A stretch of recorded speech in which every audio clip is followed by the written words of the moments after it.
يا حامل القرآن قد خصك الرحمن بالفضل والتيجان تو نیز از اهل قرآن باش. والريحان.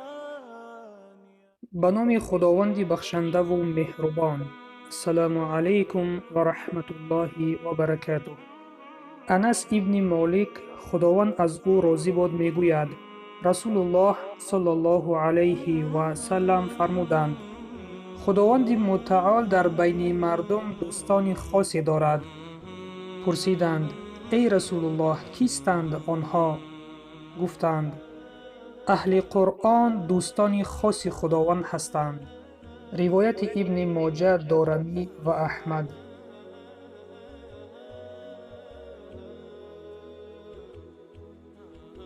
علامه مناوی رحمه الله در شرح این حدیث چنین میگوید این حافظان همان حافظانی هستند که به قرآن عمل می کنند.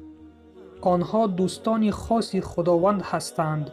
به خاطر احترامشان و به خاطر بزرگ داشتشان آنها را دوستان خاص خدا گفتند. چنانه که مسجد را احترامانه بیت الله یعنی خانه خدا می گویند، این حافظان را هم احترامانه اولیاء الله یعنی دوستان خداوند نامیدند. امام ترمذی رحمه الله می گویند که دوستان خاص خدا آنها همان حافظانی هستند که در دلشان جور و ستم وجود ندارد، یعنی جور و ستم دلشان را از بین برده اند و گناه نفسشان را هم از بین برده اند.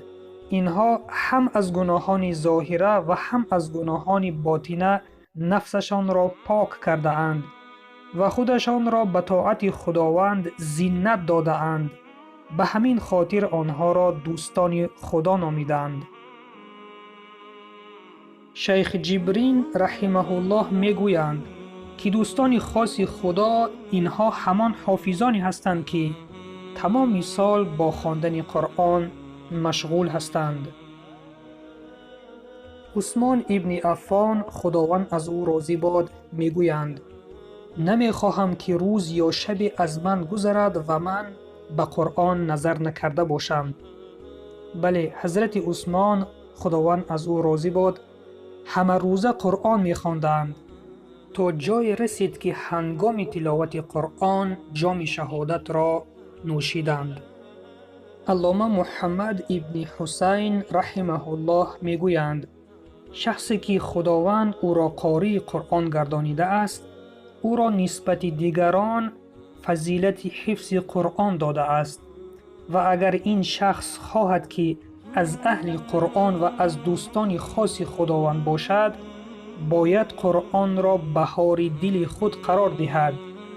آن چیزی که در دلش خراب شده است خرابی های دلش را با قرآن آباد کند، آدابش را آداب قرآنی کند، اخلاقش را اخلاق قرآنی کند که با این خصلت ها در بین مردم نمودار شود و مردم از این خصلت هایش فهمند که چنین است حافظ قرآن تا یک نمونه اخلاقی برای دیگران شود.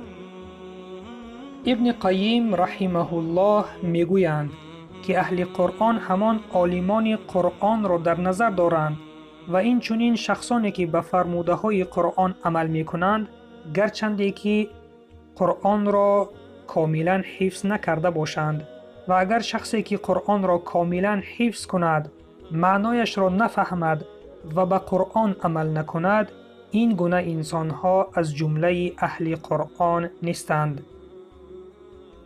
بله برادر و خواهر ایمانیم، اینجا رسید که به نفس خود سوال بدهیم آیا می خواهی از اهل قرآن و از دوستان خاص خداوند باشی؟